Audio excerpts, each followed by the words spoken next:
Hi, I'm Mimi Geerges. Chuck Hagel served as Secretary of Defense during the Obama administration, a Republican senator from Nebraska, and a Vietnam vet. I am concerned by what I have seen over the last few years in Washington, and I'm very disappointed in my own party. The hatred, the vitriol, you can't govern the leader of the world like that. I see that internal threat as big a threat as anything. Welcome to the Mimi Geerges Show.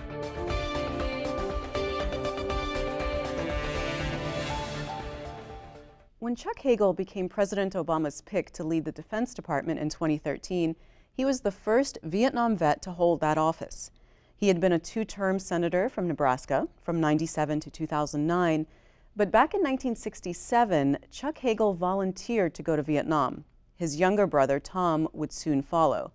The two brothers served together, and in the jungles of Vietnam, each would save the other's life.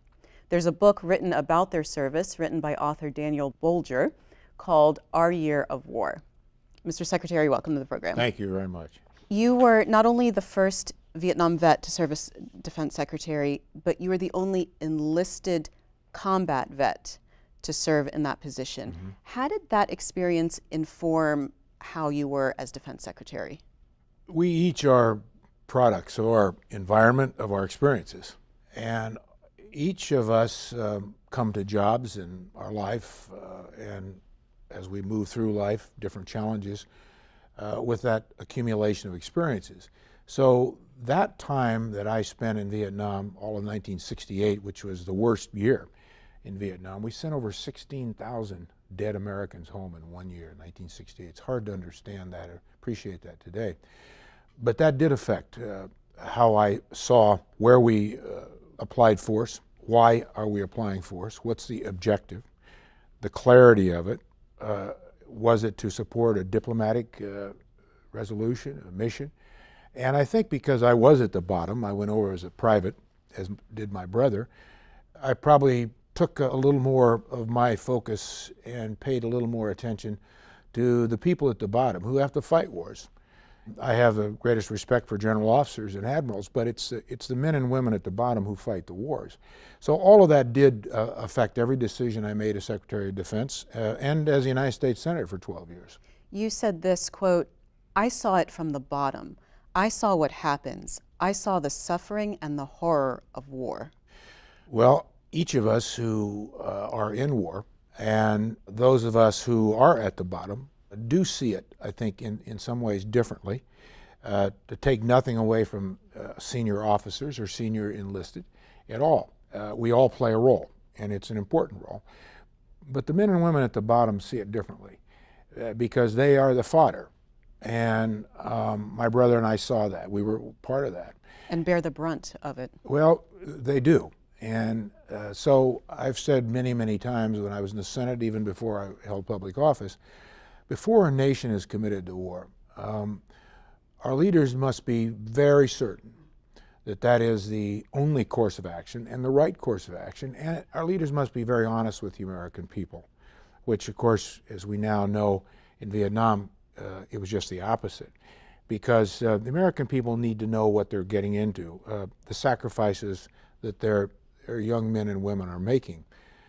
And there are many. And it isn't just the men and women who fight a war, it's their families. Yep. And the consequences that come from that. So why did you volunteer to go to Vietnam? You could have gotten out of it. You could have gone to college.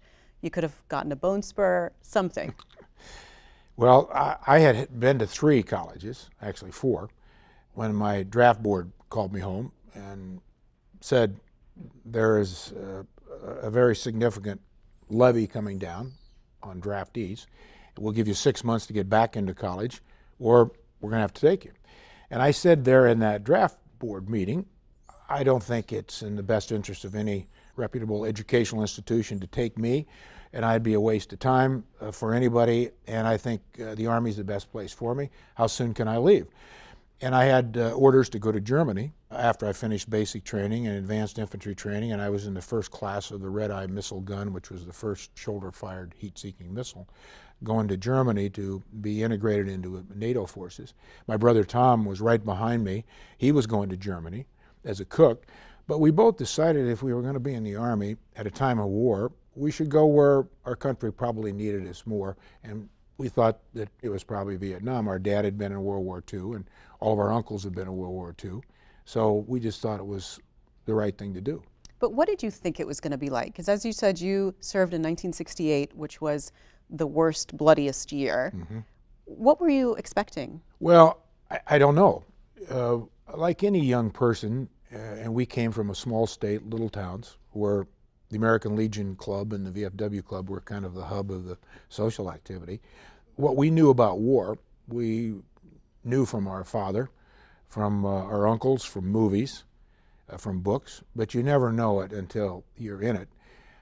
We knew it was not pleasant. We knew it was not going to be fun, but you never really understand it fully. You can't. No one can until you're in it. I think we were pretty well prepared for it, but not as prepared as you need to be, or anybody ever needs to be, I think, to be in a war. Did your feelings about the war evolve as during your time there and when you came back? Well, I've always been a believer in the country, the American way, our principles, our values, as imperfect as we are, mistakes that we make. We, through the course of our history, have been deceitful. I mean, if we had got it all right the first time, in 1776, we wouldn't need 28 amendments to the Constitution. And we're still working on things. But I've always taken that basic approach that your American approach to things is really the right approach. So my attitude toward the war was, it was legitimate because we were trying to defend a nation, the Republic of South Vietnam, from an invading communist North supported by the communist Chinese and by the Soviet Union. As I got out and I read more and found out more, and I think probably most revealing was the episode that PBS first aired, the Johnson tapes. And I started listening to those tapes, and it was astounding to me that the Secretary of Defense was lying, generals were lying, the President of the United States was lying. Knowingly lying. Knowingly lying about Vietnam and throwing these kids, thousands, into this slaughter machine. And that's of course when my whole attitude changed as to what happened. My brother Tom was different. My brother Tom, he didn't like any of it. He thought it was dishonest, but his commitment to his country, I think, to a higher cause, and I think serving with me, looking out for me, overrode all those doubts. But I know when he came back, and we both came back, he was more active in, not real active in anti-war activities, but some, and spoke out against it. I continued to support it. He was convinced that this was a mistake, and that yes, to this day he's ashamed that he fought in that war. Yeah, I think he is, and he and I have had long conversations about it, and that's true. And he saw it from the beginning, and he saw it much clearer than I did, much earlier than I did. You grew up in Nebraska. Your father died suddenly at the age of 39. How did he die?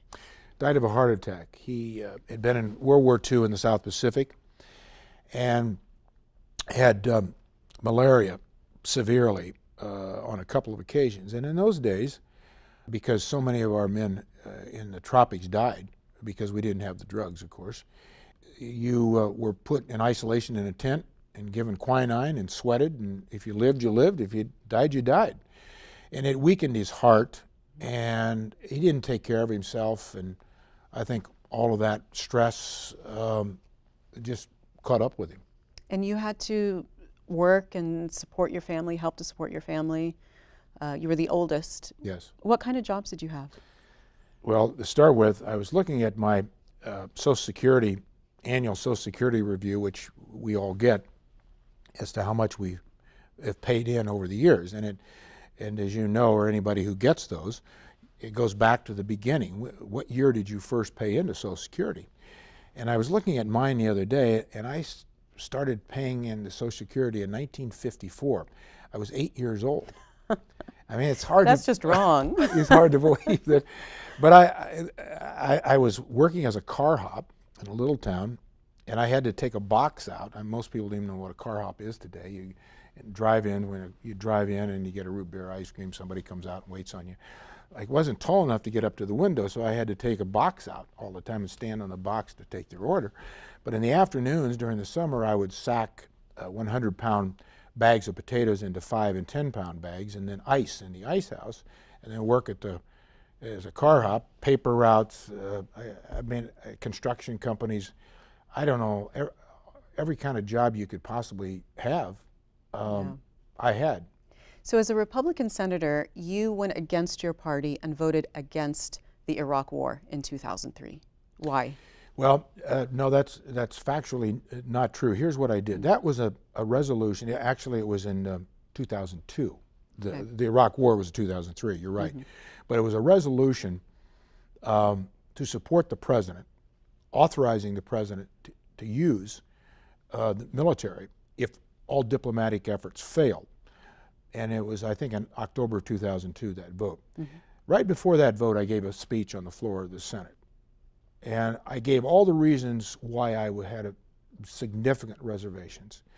But I also said in that speech, and I reread it the other day, matter of fact, that the president personally had assured me, President George W. Bush, and other senior members of the administration, that they would go to the United Nations and essentially do what George W. Bush's father did in Desert Storm, getting a UN resolution, unanimous, to support our pushing Saddam Hussein out of Kuwait. That did not happen. I did never believe that Saddam Hussein had weapons of mass destruction, and I said so. And I thought that was not, let me put it kindly, I thought it was inaccurate. But how did you know that? Because everybody was saying that they did. Everybody except there were some who were not saying that. Matter of fact, Colin Powell, who was Secretary of State at the time, his intelligence agency, a man by the name of Assistant Secretary Carl Ford, testified before the Senate Foreign Relations Committee, which I was a member of, and the Intelligence Committee, that he disagreed with the CIA. He disagreed. Their intelligence disagreed. I talked personally to every leader in the Middle East, including the Israeli Prime Minister, and every leader, and all said to me personally, one-on-one, it's folly. Saddam Hussein does not possess any weapons of mass destruction. What are you Americans doing? And when I gathered all of this and I listened, my own intuition, it told me that it was wrong and it wasn't going to happen. But here's why I voted for it. After I had been assured by everyone, starting with the president, that this was going to happen, which it never did, and I gave my reservations, I thought it was important that for the Congress to give the president the support so that he had that diplomatic support behind him when he went to the United Nations, and that force of support. Do you regret that now? I do regret it, because then I absolutely turned against the war, and I was essentially the only Republican, and was not an easy time politically for me in my own Republican Party. I was called a traitor and a rhino and so on and so on. But that never bothered me, because I always felt, and I said this on the floor, that we all take an oath of office. And that oath of office is very simple. It should be your North Star. It's not an oath of office to a president or a party or a philosophy. It's to the Constitution. And you make mistakes, but everything I ever did was based on what I thought was the right thing for my state, the people I represented in the country. And I never got confused. Didn't mean I was smarter, didn't mean I was right, didn't mean I was more moral, but I never got confused by that. And I'm sorry I voted the way I did. Well, one of your jobs as Secretary of Defense was to end the war in Afghanistan. Why are we still there? And do we have any hope of leaving a secure and stable Afghanistan? Well, you know, I've always thought, and I think this is where we make the United States some of our biggest mistakes, certainly in foreign policy. When we don't understand history well enough, we don't go deep enough understanding the people, the culture, the ethnicity, the tribal dynamic. And Afghanistan, and I remember reading the Great Game a couple of times, which I think is the finest book out there on Afghanistan and that part of the world. It has never been governed by a central government. It doesn't mean it's incapable of governing itself, none of that nonsense. But it's a different country. If you've ever been there, it's the topography, it's difficult. And that wasn't our mission when we started there in 2001. it ended up, still is, kind of an unending nation building, when I've always said it will be up to the people who decides what they want. And that's Afghanistan, that's Iraq, that's every country. We can help facilitate and bring people together, but we will be seen as occupiers. We are seen as occupiers in Afghanistan. I think, quite frankly, it's folly to continue to pour more American troops and more American firepower and kill more civilians and make more enemies into Afghanistan rather than put all of our focus on a diplomatic solution. I mean, I don't see, because of where the Taliban is today, they're stronger today than they've ever been. Right. They're going to have to be brought to the table in some realistic adjustment here for the future of Afghanistan. The corruption is worse than it's ever been. The poppy production is worse than it's ever been. So when you look down the road, what are we doing, really? Where's this going? The American people won't continue to support this. This is our 17th year. And again, we lost our way. That wasn't the point when we first went in 2001. Let me ask you about Syria. In hindsight, should the U.S. have intervened militarily in that conflict? Well, one of the differences that I had with the Obama administration was I didn't think the Obama administration, and I was part of it, I was Secretary of Defense, we ever had a coherent strategy on Syria. And I sent a memo out about that. The New York Times got a hold of it, which didn't help my standing at the White House. But I didn't blame anybody at the White House, the president or anybody else. I was Secretary of Defense. But I said, we've got to get a hold of this, because I was hearing it from all our NATO allies. I was hearing it from all our allies. Where is the United States going here? What's the plan? What's the strategy? What are we should doing? have been the strategy? And I'll go back to that. I think one of the mistakes we made when the President of the United States, two things he said: Assad must go, and we did nothing to support those who wanted to push Assad aside.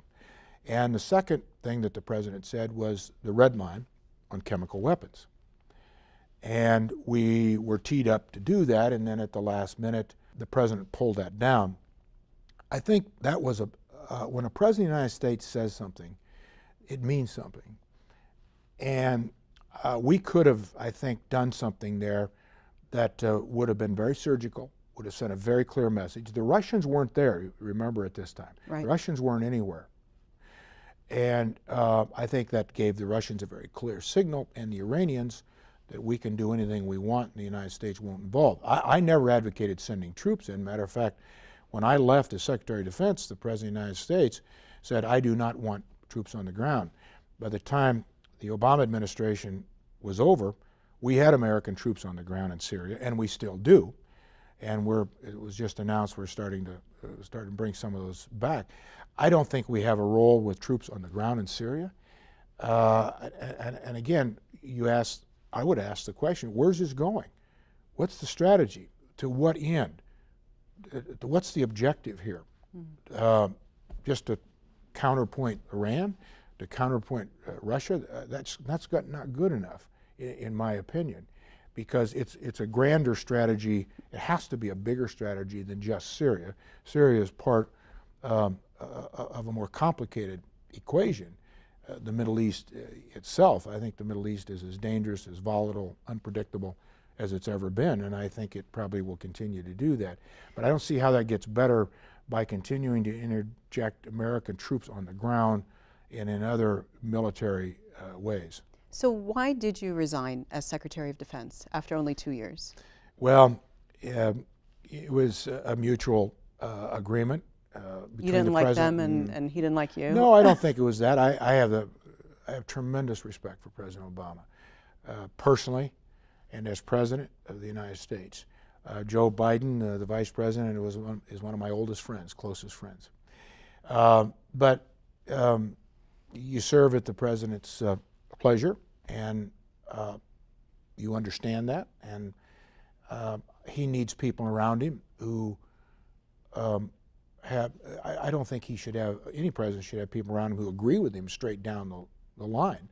But he's got to make those calls. So I think it was the best It was the best resolution. Those 2 years as Secretary of Defense were great years for me. I enjoyed it. It was such a privilege to serve with those men and women who give so much in their families.